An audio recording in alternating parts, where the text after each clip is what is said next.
Aloha and welcome back, and this will be a continuation of KOK question time. The question today, I've been asked this question, I've answered this question, but there were more likes for this than anything else, so I'm going to answer it again. The question is by Gabriel Jimenez. What's my opinion of Trump, basically? Okay, so a couple of things.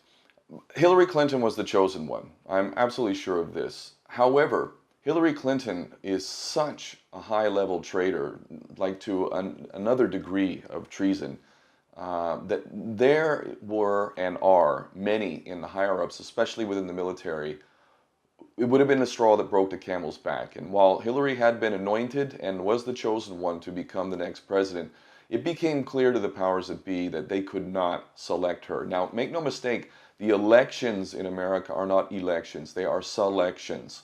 The electronic voting machines, gerrymandering, and all sorts of other techniques that are used are proof positive that there is no legitimate elections in America. So make that clear. And by the way, we have new technology, blockchain technology, distributed ledger technology, which would make legitimate, foolproof voting possible. So keep that in mind if you truly want a democratic election. So anyway, they selected somebody other than Hillary. Now, they brought in Trump, and I have to give him some credit because Trump had that air of independence. He's a multi-billionaire. He's his own man. He doesn't need the money. That played very well with a lot of people, very effectively, obviously, with good people, people I know as well.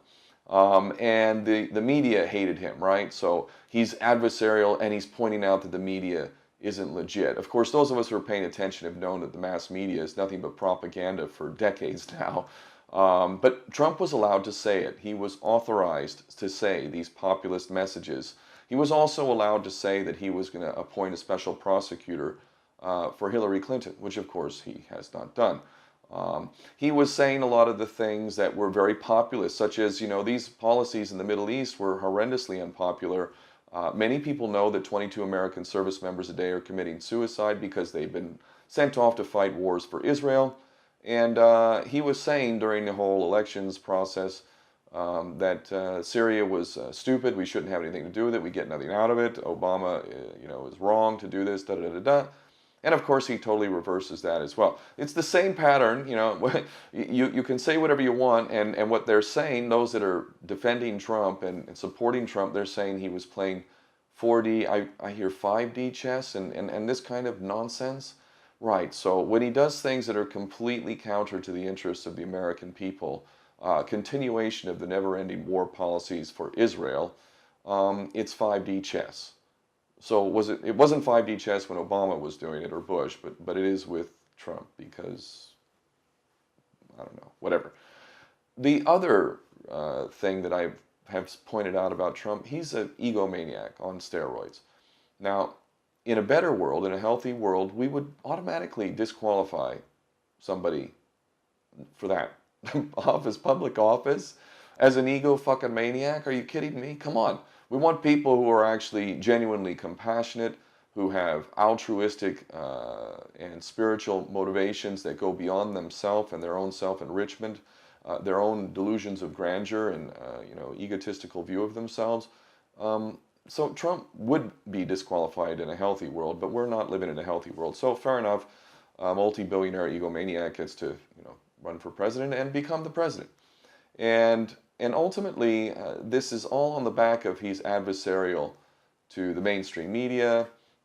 He's attacked by the Israeli press. Some of those that I really love and respect who are still supporting Trump as far as I know, that's one of their big arguments, that Trump is really attacked in the media in Israel, which in all honesty, you get a lot of good information in the Israeli press. They're allowed to say a lot of stuff that wouldn't be allowed to be said by the goy at the end of the day. So, this is another clever argument that's made, but really rather transparently false if you ask me. They had to make Trump look adversarial. They have to make him look populist. They couldn't have another cardboard cutout Democrat Republican charade because nobody was buying it by the last election cycle. So they had to have someone new. It's kind of like Jeremy Corbyn, but on the reverse end in the UK. Jeremy Corbyn wasn't appointed. He actually came out of the shadows of the biggest party in the UK, the Labour Party. You know, I know Jeremy Corbyn. I've met him several times. He supported my mission for Palestine. This guy was not supposed to be running for the Labour leadership and ultimately potentially Prime Minister, but he got there because he isn't a cardboard cutout. That throughout his career he has stood for policies that were deeply unpopular and went against the whole war machine. And so they had to, similarly, they had to make Trump look like this in the opposite way, because Trump is more of on the right side and he's not a socialist and so on and so forth. But the point is, anybody who appears to not be one of these cardboard cutout prostitute politicians is what they needed. So there came Trump. And, you know, he fit the bill. He bought some time. He bought time like Obama bought time. After Bush, you know, people were really questioning, are we the greatest nation in the world? Which was the greatest gift that Bush gave. Are we really? And if we are, how do we have this asshole, George Bush, as president? This, you know, silver spoon, failed businessman, coke snorting, deserting during Vietnam loser is the president. And we live in the greatest country in the world. Right, okay. So everybody was questioning that, but then Obama came. And aside from the overt racists, who just hate him because he's black, which, you know, there are definitely some of those. You know, people thought, oh, America's great again. Certainly in the world, like, oh, America is great. Yeah, you know, they've got a black president, and he's going to close down Guantanamo, you know, the Bush policy of Guantanamo, get us out of Iraq, and, you know, he's going to do all that, and, you know, America's great again. So they bought time with Obama, and they bought time with Trump. Of course, Trump has gotten into office and he's reversed himself on policies in the Middle East in particular, where, you know, many Americans knew and know that 22 American service members a day are committing suicide because they're off to fight Israeli wars, committing horrendous crimes, coming home and having to deal with the reality of the great crimes they've committed, killing women and children and all sorts of other things that we're called to do in terms of supporting Israel. This is what we do. We go fight for Israel. And, you know, he said he was going to get out of Syria, that it made no sense. Obama was stupid for being there. America had got no benefit out of it at all. And what have we done since? You know, we've only escalated things and carried on this insulting, nonsensical Bashar al-Assad chemical weapons bullshit. Absolute insult. You know, so aside from that, he's financed by the Jewish real estate magnates in New York. And he was in debt. You know, the Trump, you know, sycophants are saying that, oh, you know, you're reporting what CNN said. And listen, Trump was in debt to the banking interests, including the real estate magnates who he associated with to be successful in New York real estate, which is dominated by the Jews. He was in debt to the Jewish bankers to the tune of $1 billion in personal debt. And it was up to the bankers whether to call in the debt or to let him keep going. And they've extended the credit. Trump owed money all over town, to 72 banks in all. Pomerantz represented them as a group. How close was he to going personally bankrupt? Very.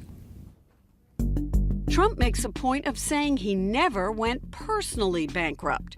But there's a reason why the banks decided to keep Trump whole.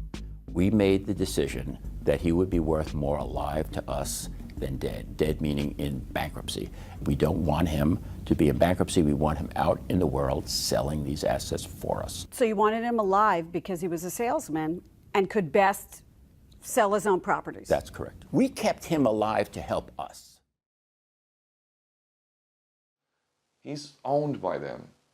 I'm sorry for my good friends, whom I really respect on so many different levels, but totally disagree with on this, who are still supporting Trump. I'm sorry, but you know, your boy is really going to let you down even further. What he did with Saudi Arabia is beyond disgusting treason as far as I'm concerned. Saudi Arabia is the ideological and financial supporter of ISIS and Al-Qaeda before it.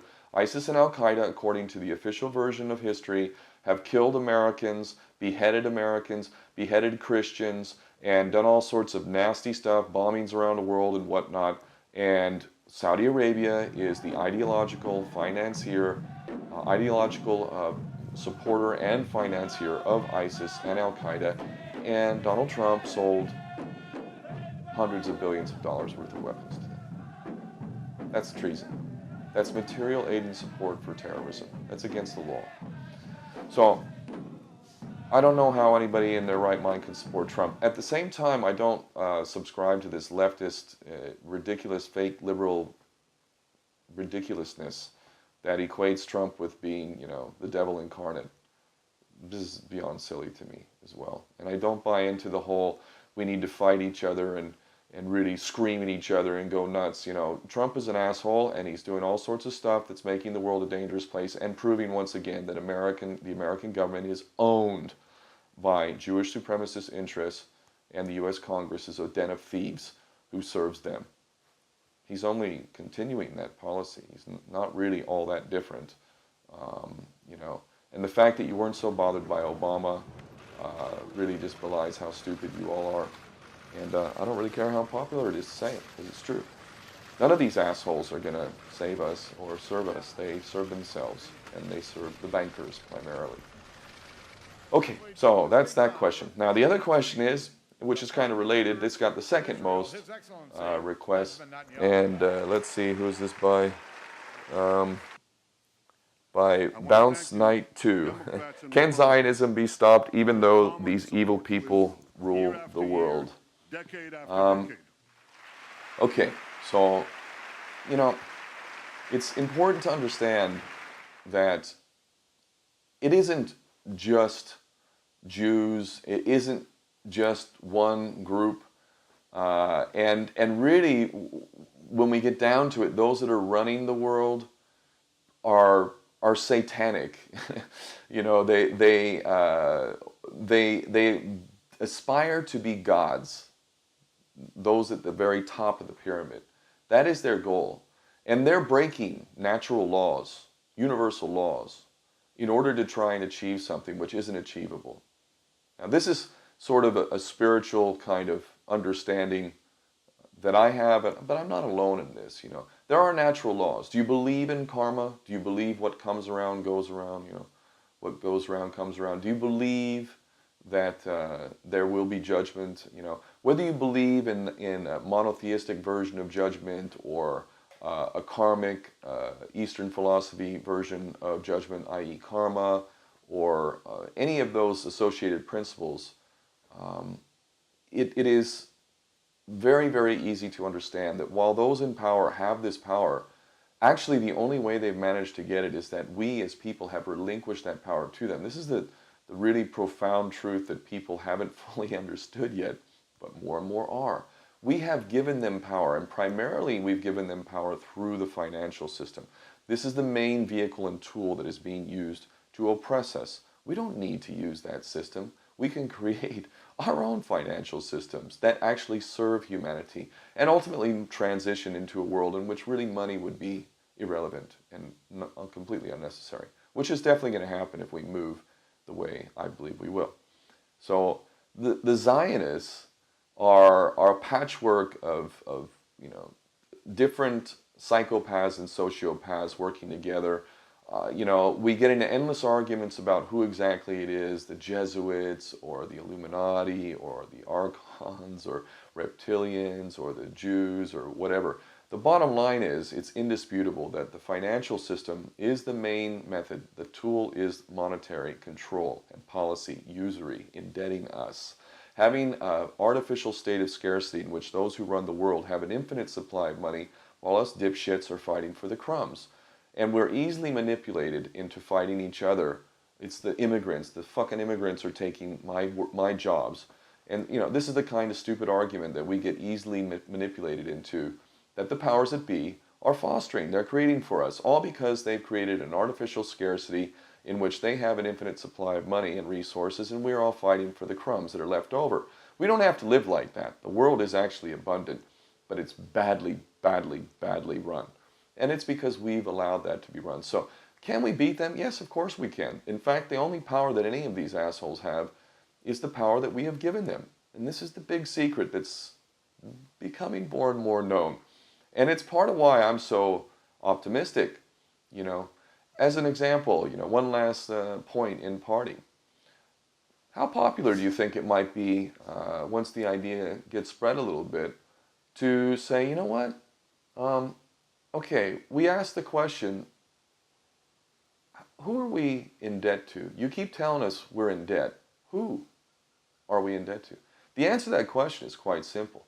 I will keep repeating it. We're in debt to the bankers, basically, because they print money at interest, which we can't ever pay because the principal, the amount owed, is actually greater than the amount of money in circulation. It's so basic. I have to keep repeating it because it's really critical and simple to understand. And people in ever-increasing numbers are understanding these things. We're enslaved through debt. Back in the good old days, we just chained you up and go out in the cotton field. That's the way it was. Much more honest back then. Now it's a little more clever. So we think we're free, but actually we're wage slaves, and we give up the vast majority of the time of our lives to serve bullshit interests that further enslave our generation and future generations. So we can beat them. Absolutely. Not only do we have the power, we relinquished it, we can take that power back. Aside from that, the powers that be are actually violating natural law, universal law. You will never become the gods you aspire to be. And I'm happy that you aspire to do that and are trying to do that, because the powers that be could have maintained 80–90% control of the planet. If they just had a reasonable sized middle class, they could have kept them as a buffer between the masses who were sucking on it, starving and living in abject poverty.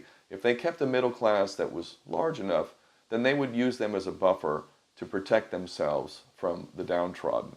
But the middle class has now been diminished so much that people are so uncomfortable it's forcing them to truly look at the way things are being run. And the cognitive dissonance that prevented them from seeing the truth is melting away because of that discomfort, which is why I love the discomfort that people experience. I'm grateful for all the draconian laws, and even the false flags at this point are very constructive because they only awaken more people. Their whole system is crumbling. They only could exist in the dark.